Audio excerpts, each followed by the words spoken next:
Hello friends, this is Kushagra Sharma. आज मैं discuss करने जा रहा हूँ डोमेन आपके लिए। कॉज फंक्शन का एक इम्पॉर्टेंट पार्ट है डोमेन। तो देखते हैं डोमेन क्या होता है। मैंने दो सेट ले रखे हैं, एक सेट है ए और एक सेट है बी, आपके सामने लिखा हुआ है। मैं एक फंक्शन कंसीडर कर रहा हूँ जो ए टू बी है फंक्शन, और फंक्शन है आपका f x equals to x square. इसको हम बोल सकते हैं y equals to x square भी, जिससे हमें क्लियर हो जाए कि इनपुट आपका x है और आउटपुट आपका y रहेगा। इन दिस केस अगर हम फंक्शन का सेट बनाएं, फंक्शन में इनपुट डाल के आउटपुट निकालें और इन्हें ऑर्डर्ड पेयर के अकॉर्डिंग रखें, तो ये हो जाएगा 1, 1। एज हम अगर x की जगह पे 1 डालेंगे तो 1 का स्क्वायर हो जाएगा 1 and output will be 1 in that case. अगर हम x की जगह 2 डालेंगे, क्योंकि नेक्स्ट एलिमेंट 2 है, तो आउटपुट हो जाएगा आपका 4, 2 का स्क्वायर। 3 डालेंगे तो आउटपुट हो जाएगा 9, एंड जब 4 डालेंगे तो आउटपुट हो जाएगा आपका 16। तो हुआ क्या कि जब आपने इस फंक्शन को इस डोमेन के अकॉर्डिंग या इस सेट के अकॉर्डिंग जब हमने ऑपरेट किया तो हमें कुछ ऐसा मिला। तो हम इधर से भी जज कर सकते हैं कि डोमेन क्या होती है। तो इन दिस केस हम लोग ऊपर से भी बोल सकते थे इससे कि ये डोमेन होगा ये सेट, बट अगर ना दिया हो तो हम इधर से भी जज कर सकते हैं। डोमेन जो होगी आपकी, आप 11th में ही पढ़ चुके हैं, जो फर्स्ट एलिमेंट्स होते हैं ऑर्डर्ड पेयर के, उनके सेट को हम डोमेन बोलते हैं, और जो सेकेंड एलिमेंट होते हैं उनके सेट को रेंज बोलते हैं। So this is your domain. तो डोमेन की डेफिनेशन जो है वो बड़ा इंपॉर्टेंट है, और थोड़ा ध्यान से उसको सुनिएगा। Set of all the real values of x for which function have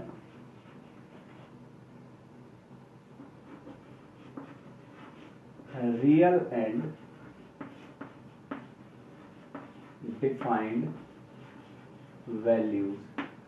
so जो आपका इंपॉर्टेंट पार्ट है वो ये वाला पार्ट और ये वाला पार्ट है।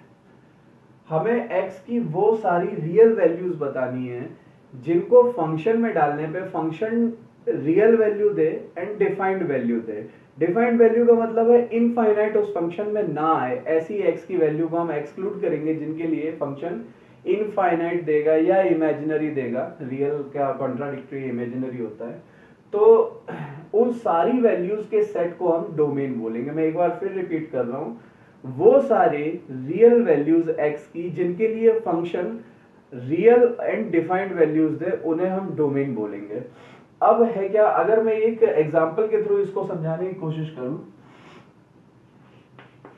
सपोज मैं फर्स्ट एग्जांपल ले रहा हूं, f x equals to under root of x minus 1।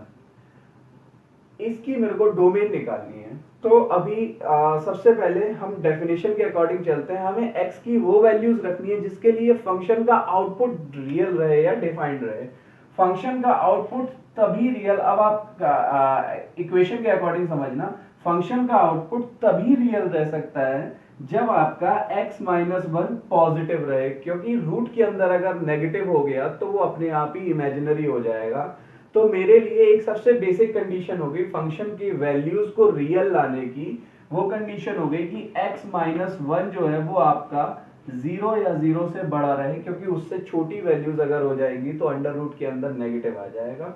और इस केस में हम लोग बोल सकते हैं x जो है वो 1 से बड़ा रहना चाहिए। और जब हम इसको सेट में पढ़ रखे हैं, आप इसको जब हम सेट में लिखेंगे तो लिखेंगे x विल बिलोंग्स टू 1 या 1 से बड़ा, मीन्स 1 टू इंफिनिटी। इंफिनिटी को एक्सक्लूड कर देंगे क्योंकि इंफिनिटी हम ले नहीं सकते सेट में, अनडिफाइंड वैल्यूज होती हैं। तो ये आपकी हो गई डोमेन। अभी आप क्लियरली देख सकते हैं कि इस सारे इंटरवल में, मतलब इस सारे इंटरवल में अंडर रूट के अंदर हमेशा नेगेटिव वैल्यू नहीं आएगी, सॉरी हमेशा पॉजिटिव वैल्यू आएगी अंडर रूट के अंदर। मैं एक एग्जांपल और ले रहा हूं इसी को एक्सप्लेन करने के लिए।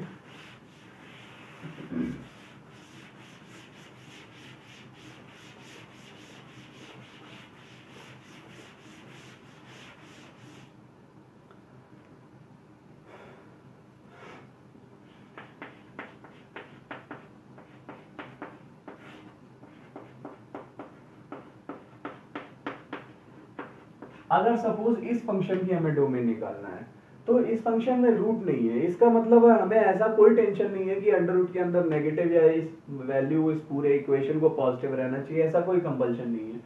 तो अभी अगर हम जज करें तो इसमें हमें कोई दिक्कत नहीं होगी अनटिल एंड अनलेस जो डिनोमिनेटर है आपका जीरो ना हो। ऐसा क्यों है? अगर डिनोमिनेटर जीरो होगा तो आपका जो पूरा का पूरा इक्वेशन है उसकी वैल्यू इनफाइनाइट हो जाएगी, जिससे पता लगेगा कि fx की वैल्यू इनफाइनाइट हो गई है। तो fx की वैल्यू इनफाइनाइट हो गई है और इनफाइनाइट एक अनडिफाइंड वैल्यू होती है। इसका मतलब है कि हम इनफाइनाइट को रेंज के सेट में या सेट में नहीं रख पाएंगे। अगर हम नहीं रख पाएंगे तो इनफाइनाइट x की जिन वैल्यू से आ रहा है उसको हमें छोड़ना पड़ेगा, जैसा कि डेफिनेशन में बताया था that value real and defined values होना चाहिए फंक्शन की, उन x की वैल्यूज को लेंगे। तो इस फंक्शन की वैल्यू अनडिफाइंड कब होगी? जब डिनोमिनेटर जीरो होगा। और डिनोमिनेटर कब जीरो होगा? आप देख सकते हैं n minus x minus two x minus three को अगर हम जीरो कर दें तो इधर से आ जाएगा x equal to two and three. इन दोनों वैल्यूज पे x की डिनोमिनेटर आपका जीरो होगा।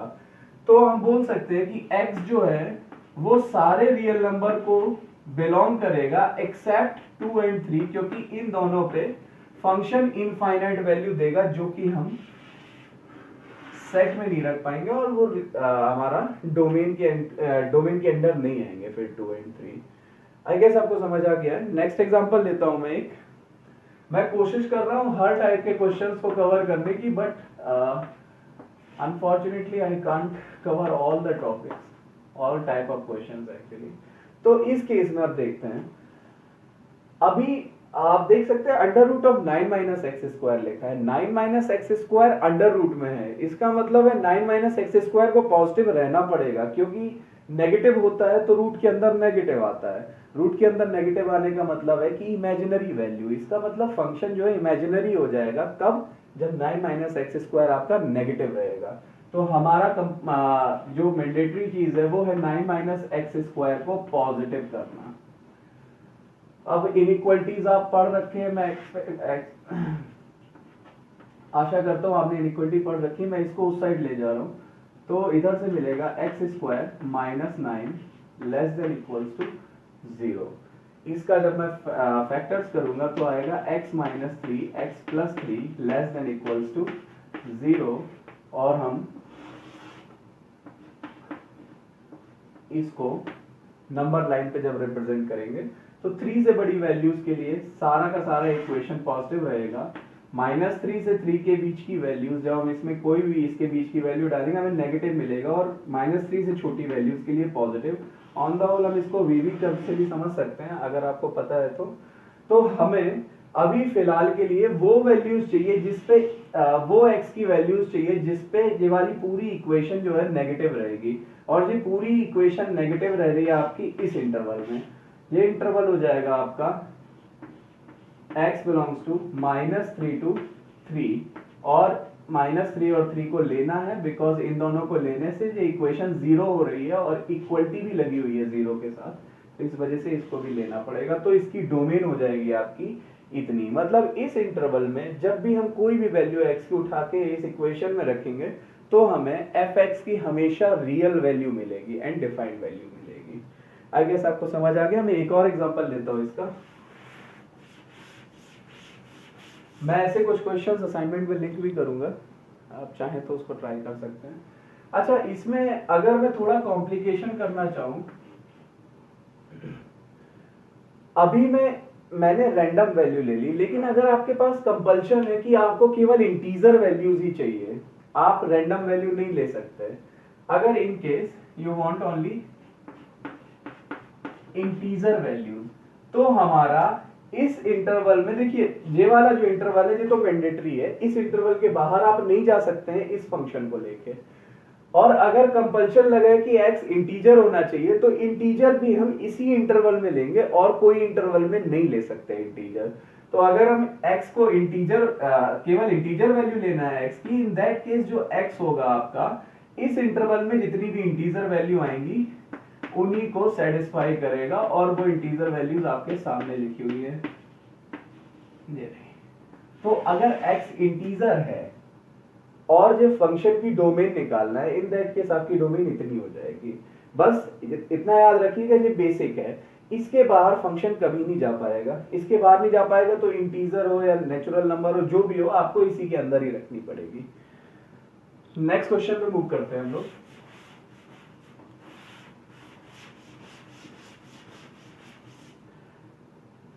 नेक्स्ट क्वेश्चन है आपका f(x) equals to log, maths में बेस ई लेके ही चलते हैं, और बेसिकली जब फंक्शन की बात हो तो अब इस फंक्शन की डोमेन निकालना है। देखिए मैं अलग अलग टाइप के क्वेश्चन कवर कर रहा हूँ, सो मैं अभी एक दो टाइप के और क्वेश्चन दूंगा। तो इस फंक्शन की डोमेन निकालना है मेरे को। लॉग की बेसिक प्रॉपर्टी मैं एक बार लिख दे रहा हूँ, शायद याद हो आपको, that this x² minus 1 will always be greater than 0, since आप जानते हैं लॉग के अंदर नेगेटिव डिफाइंड नहीं होता। एट 0 पे आपको मैं एक बार रिकॉल करा दूं, लॉग 0 जो होता है वो इनफाइनाइट होता है अकॉर्डिंग टू बेस ई। तो हम 0 भी नहीं ले सकते क्योंकि हमारे लॉग की वैल्यू इनफाइनाइट हो जाएगी। लॉग की वैल्यू इनफाइनाइट हो जाएगी, इसका मतलब है कि पूरा इनफाइनाइट हो जाएगा, और f(x) की वैल्यू जो है वो एक अनडिफाइंड वैल्यू आएगी। इस वजह से हम इसको 0 भी नहीं ले सकते, तो हमें 0 छोड़ के पॉजिटिव वैल्यूज लेना पड़ेगी। तो हो जाएगा x² minus 1 will be greater than 0, और इसको हम जानते हैं सॉल्व कैसे करना है। लॉग की बेसिक कंडीशन होती है लॉग के अंदर नेगेटिव नहीं होगा ना ही 0 होगा। तो इसके बाद हम नंबर लाइन बनाएंगे, सेम प्रोसेस, 1 से बड़ी वैल्यू पॉजिटिव, -1 से 1 के बीच में नेगेटिव, और -1 से छोटी वैल्यू पॉजिटिव। ये भी कर हमें चाहिए पॉजिटिव वैल्यू, मतलब ये पूरा इंटरवल चाहिए हमें। इस इंटरवल को अगर हम एक्सप्रेस करेंगे तो वो हो जाएगा, देखिए -∞ से -1 तक पूरा इंटरवल लेना है, तो -∞ टू -1, यूनियन 1 से लेके इंफिनिटी तक पूरा इंटरवल लेना है, 1 टू इंफिनिटी। इंफिनिटी और -∞ कभी भी सेट में इंक्लूड नहीं कर सकते, इस वजह से इन्हें छोड़ना पड़ेगा। और -1 और 1 को अगर लेना है तो हमें चेक करना पड़ेगा कि हम ले सकते हैं उन्हें या नहीं। अगर हम 1 को लेते हैं, इन केस इसमें रखिए 1 + 1 2 एंड 1 - 1 0, 2 × 0 0, तो ये 0 हो जाएगा। इधर पे इक्वलिटी नहीं लगी है, केवल ग्रेटर देन है, इसका मतलब हम 0 भी नहीं ले सकते इसकी वैल्यू को, और इसकी वैल्यू को अगर हम 0 नहीं ले सकते हैं तो जिन x पे इसकी वैल्यू 0 आ रही है उन्हें भी छोड़ना पड़ेगा, और इन दैट केस 1 और -1 पे इसकी वैल्यू 0 आएगी क्योंकि इसके रूट्स हैं। इस वजह से हम -1 और 1 को भी छोड़ देंगे, तो ये आपकी हो जाएगी डोमेन। आई गेस आपको क्लियर हो गया। नेक्स्ट क्वेश्चन मूव करते हैं। अब लास्ट के जो दो क्वेश्चंस थे, रूट और लॉग, उनका मिक्स एक क्वेश्चन मैंने दिया हुआ है। f(x) equals to √of log x² minus 9। तो अभी इसको देखते हैं कि इसकी डोमेन कैसे कैलकुलेट करेंगे। तो सबसे पहले देखते हैं पहली कंडीशन जो है, या जो भी आप जैसे भी कंसीडर करें, सबसे पहले हमें लॉग दिख रहा है तो x² माइनस 9 पॉजिटिव होना चाहिए। अभी बताया था लॉग के अंदर नेगेटिव डिफाइंड नहीं है, तो पहली कंडीशन होगी x² minus 9 must be greater than 0, equal to 0 भी नहीं ले सकते, लास्ट क्वेश्चन में बताया था। अब दूसरी कंडीशन क्या होगी, बेस में ई है, कंसीडर करके चलिएगा, ये भी मैं बोल चुका हूं अभी। तो दूसरी कंडीशन होगी कि स्क्वायर रूट के अंदर भी नेगेटिव नहीं होना चाहिए, क्योंकि स्क्वायर रूट के अंदर अगर नेगेटिव हो गया तो फंक्शन इमेजिनरी हो जाएगा, जो कि एक ऐसी वैल्यू नहीं होगी जिसको हम सेट में रख पाए रेंज। इस वजह से हमें इसको पॉजिटिव रखना पड़ेगा, और इसको पॉजिटिव रखना है, इसका मतलब है लॉग बेस ई x² माइनस 9 जो है वो भी ग्रेटर देन, या अगर 0 लेना चाहे तो ले सकते हैं, क्योंकि √0 0 होता है, कोई प्रॉब्लम नहीं होगी उससे। तो हमारे पास ये दोनों कंडीशंस आ गई। अब कैसे करना है, थोड़ा कंफ्यूजन है कि अब आगे कैसे चले। तो सबसे पहले हम नीचे वाली कंडीशन को सॉल्व करते हैं, थोड़ा कॉम्प्लिकेटेड है, इसको इजी कर लेंगे, फिर हम देखेंगे कि कौन सी कंडीशन सही रहेगी। तो इसको जब हम सॉल्व करते हैं, लॉग की एक बेसिक प्रॉपर्टी है कि अगर ऐसे लिखा हुआ है तो इसको हम लिख सकते हैं v equals to a to power c। तो e जो है वो इधर पहुंच जाएगा और आ जाएगा x square minus 9 greater than equal to e to power 0। इसको हम 1 लिख देंगे तो बनेगा x square minus 9 greater than equal to 1। Next condition हमारी ये बनेगी। अब देखिएगा एक्स स्क्वायर माइनस 9 जो है वो 1 से बड़ा है और एक्स स्क्वायर माइनस 9 0 से बड़ा है। थोड़ा सा बस ध्यान दीजिएगा इधर पे,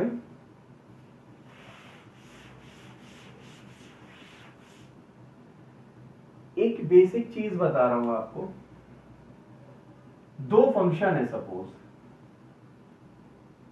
इसी से ही एक्सप्लेन करता हूं।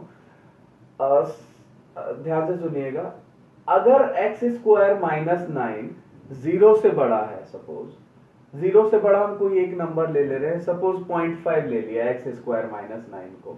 एक्स स्क्वायर माइनस, थोड़ा कॉन्सेप्ट है, बेसिक है ऑल्दो, बट शायद एक बार और क्लियर हो जाए अगर अच्छे से देख लें। अगर हमने 0.5 ले लिया एक्स स्क्वायर माइनस 9 को तो ये हो जाएगा 0.5 और log 1 की वैल्यू 0 होती है।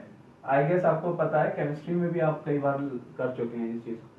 तो 1 से जब हम नीचे जाएंगे, बेस आपका 1 से बड़ा है, तो इस पूरे की वैल्यू जो है वो नेगेटिव हो जाएगी। तो इधर से एक कंक्लूजन आता है, इक्वेशन 2 डाल दे रहा हूं इसको। एक कंक्लूजन आता है कि अगर इन दोनों कंडीशंस को हम ध्यान दें तो हमें इन दोनों का ऐसा इंटरवल लेना पड़ेगा जो दोनों को सेटिस्फाई करे। क्यों बोल रहा हूं ऐसा, सुनना ध्यान से। अगर सपोज कोई इंटरवल इसको सेटिस्फाई कर गया और इसको नहीं किया, तो कंडीशन क्या बनेगी कि इसको सेटिस्फाई कर गया तो एक्स स्क्वायर माइनस 9 तो पॉजिटिव आ जाएगा, लेकिन अगर इसको सेटिस्फाई नहीं कर पा रहा है, ये ग्रेटर देन 0 नहीं है, तो अल्टीमेटली रूट के अंदर नेगेटिव आ जाएगा। इसका मतलब है कि जब तक दोनों कंडीशंस को सेटिस्फाई नहीं करेगा तब तक हम उसको कंसीडर नहीं कर सकते हैं, क्योंकि वो एक को कर गया दूसरे को नहीं किया तो फंक्शन अल्टीमेटली अनडिफाइंड ही रहेगा या इमेजिनरी हो जाएगा इन दिस केस। तो इन दोनों को कंसीडर करने के लिए हमें इन दोनों का कॉमन इंटरवल लेना पड़ेगा। कॉमन इंटरवल मतलब x square minus 9 greater than 0 और एक्स स्क्वायर माइनस 9 1 से बड़ा। कॉमन इसका हो जाएगा एक्स स्क्वायर माइनस 9 1 से बड़ा। तो 0 से बड़ा का मतलब है 0 से लेके इनफाइनाइट, और 1 से बड़े का मतलब है 1 से लेके इनफाइनाइट। कॉमन आपका बनेगा 1 से लेके इनफाइनाइट। तो हम लोग बोलेंगे कि इसमें अगर हम केवल इस कंडीशन को ही सेटिस्फाई करा देंगे तो हमारी अल्टीमेटली ये कंडीशन भी सेटिस्फाई हो जाएगी। तो अगर हम ऐसा कर लेते हैं तो आता है एक्स स्क्वायर माइनस, इसको इस साइड ले आएंगे 1 को, x square minus 10 greater than 0। इधर से आ जाएगा x plus under root 10 and x minus under root 10 greater than equal to 0। जब हमने इसको नंबर लाइन पे रिप्रेजेंट किया तो आया अंडर रूट ऑफ 10। फिर सेम सिचुएशन वे भी कर, रूट 10 से बड़े के लिए पॉजिटिव रहेगा, माइनस रूट 10 से रूट 10 के बीच में नेगेटिव एंड माइनस रूट 10 से छोटे के लिए पॉजिटिव। हमें लेना है greater than 0। In that case हम बोल सकते हैं कि ये जो इतना इंटरवल है जो हमारा कंसर्न इंटरवल है। तो अगर हम इसको रिप्रेजेंट करेंगे तो आएगा माइनस इंफिनिटी से लेके minus under root 10 union under root 10 से लेके इंफिनिटी। इंफिनिटी माइनस इंफिनिटी को छोड़ देते हैं, अंडर रूट 10 और माइनस अंडर रूट 10 को देख लेते हैं। इनके रूट है एक्चुअली अंडर रूट 10 और माइनस अंडर रूट 10। जब हम इनमें रखेंगे तो इस पूरे इक्वेशन की वैल्यू 0 आएगी और हम इक्वलिटी के अकॉर्डिंग 0 ले सकते हैं। इसका मतलब है हम अंडर रूट 10 और माइनस अंडर रूट 10 को इंक्लूड कर सकते हैं। तो ये आपकी हो जाएगी इस क्वेश्चन की डोमेन। आई गेस आपको समझ आ गया। मैं इस कॉन्सेप्ट को एक बार और बता दे रहा हूं। कॉन्सेप्ट था एक्चुअली, जब भी दो फंक्शन ऐड या सब्ट्रैक्ट या जैसे भी ऑपरेट हो रहे हैं, सपोज इनटू है, अब अगर इसकी डोमेन D1 है और इसकी डोमेन D2 है, समझिएगा ध्यान से, तो आप फर्ज करिएगा कि ये एक फंक्शन है, हमने एक सपोज d1 का कोई एलिमेंट जो d2 में नहीं है उसको चूज कर लिया क्योंकि हम d1 ले रहे हैं, तो fx तो डिफाइंड वैल्यू दे देगा, लेकिन gx डिफाइंड वैल्यू नहीं दे पाएगा बिकॉज d1 का वो एलिमेंट d2 में नहीं है। और अगर gx डिफाइंड वैल्यू नहीं दे पाएगा या रियल वैल्यू नहीं दे पाएगा, इन दैट केस पूरा का पूरा y जो है वो रियल वैल्यू नहीं दे पाएगा या डिफाइंड वैल्यू नहीं दे पाएगा। तो हम लोग बोलते हैं जब भी हम डोमेन लेते हैं हम लोग दोनों का कॉमन इंटरवल लेते हैं, और सेम चीज मैंने इसमें की कि दोनों का कॉमन इंटरवल लिया, क्योंकि अगर हम एक को सेटिस्फाई कराते दूसरे को नहीं करा पाते तो अल्टीमेटली हमारा पूरा फंक्शन जो है वो सेटिस्फाई नहीं कर पाता।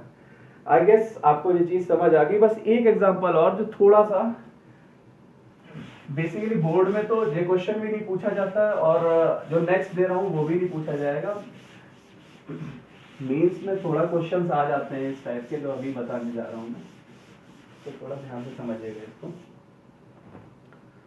Question is fx equal to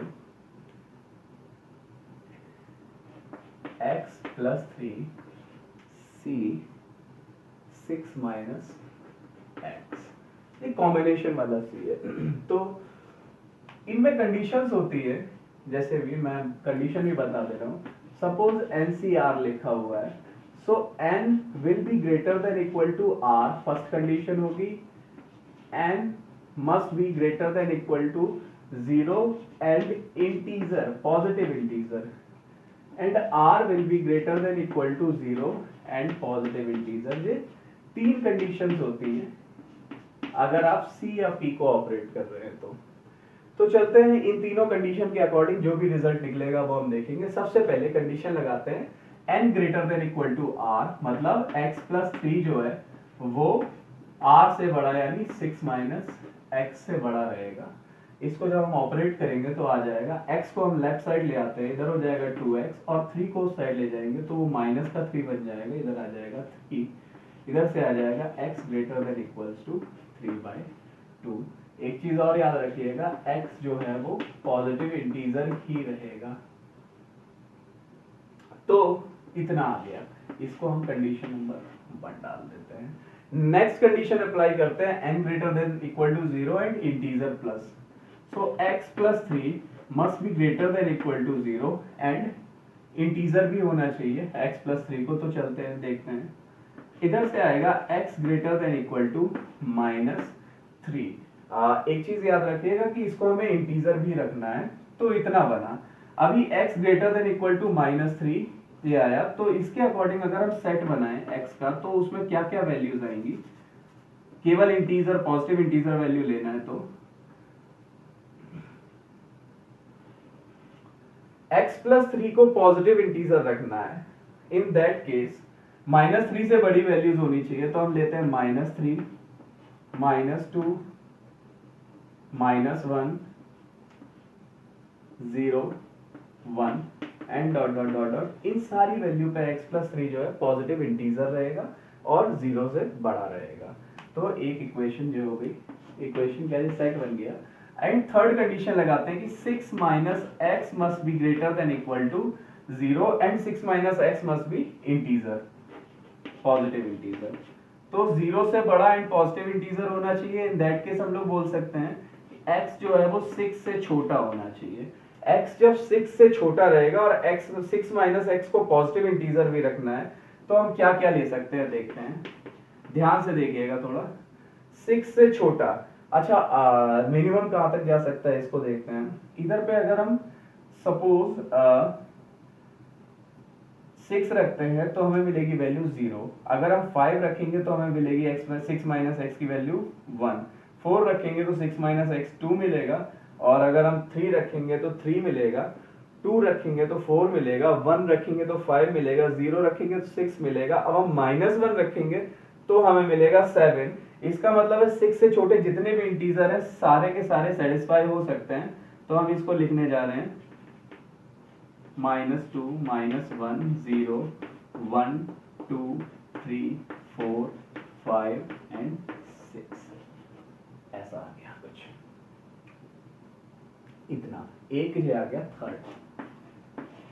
अब हम समझते हैं तीनों कंडीशन सेटिस्फाई होना जरूरी है, कॉज मैंने बताया था अगर एक भी कंडीशन सेटिस्फाई नहीं होगी, सपोज ये इंटीजर नहीं रहा है या जीरो से छोटा हो गया, तो हमारा जो पूरा फंक्शन है वो इनवैलिड हो जाएगा। आर अगर जीरो जीरो से छोटा हो गया तो भी इनवैलिड, और अगर एन आर से छोटा हो गया तो भी इनवैलिड। तो हमें तीनों कंडीशन को सेटिस्फाई कराना जरूरी है। आप समझते हैं तीनों कंडीशन सेटिस्फाई कैसे होंगी। देखिए सबसे पहले इन दोनों का कॉमन इंटरवल निकाल लेते हैं। इन दोनों का कॉमन इंटरवल होगा, आप क्लियरली देख सकते हैं -3 से लेके 6 तक, क्योंकि ये माइनस इंफिनिटी तक गया है सेट और ये वाला इनफाइनाइट तक गया है। कॉमन इंटरवल -3 से 6 है, तो इन दोनों का जब हम इंटरसेक्शन लेंगे तो बनेगा हमारे पास x जो वो है -3 -2 -1 0 1 2 dot dot dot dot 5 and 6। सबसे पहले इस चीज को मेक श्योर कर लीजिए कि आपको समझ आ गया। अब नेक्स्ट आता है कि x जो है वो 3/2 से बड़ा होना चाहिए, इसको भी हमें इंक्लूड करना है। x अगर 3/2 से बड़ा होगा, और कंडीशन क्यों आई, कंडीशन है कि ये वाला जो टर्म है ये इससे हमेशा बड़ा रहना चाहिए। तो x 3/2 से बड़ा रहना चाहिए। 3/2 से बड़ा कब कब हो सकता है, इंटीजर में ही लेना है, इतना कंफर्म है, और इतने ही सेट में लेना है क्योंकि हमें कॉमन लेना है। तो इतने ही सेट में इंटीजर 3/2 से बड़े कौन कौन से होंगे।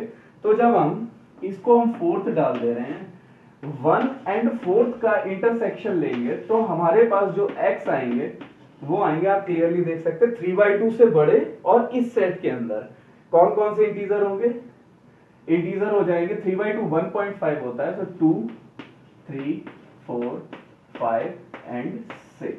तो ये आपकी जो है वो हो जाएगी इस क्वेश्चन की डोमेन। आई गेस आपको समझ आ गया, अगर नहीं आया तो एक बार और रिमाइंड कर लीजिएगा। वीडियो थोड़ा कॉम्प्लिकेटेड है, बट एक्चुअली मेंस लेवल का है तो थोड़ा प्रॉब्लम तो होगी समझने में, बट कोशिश करिएगा समझ आ जाए। तो आज के लिए बस इतना ही। मैं इसका असाइनमेंट आपको डिस्क्रिप्शन में डाल दूंगा, और जो भी प्रॉब्लम आए वो आप कमेंट बॉक्स में कमेंट कर सकते हैं। Thank you for watching.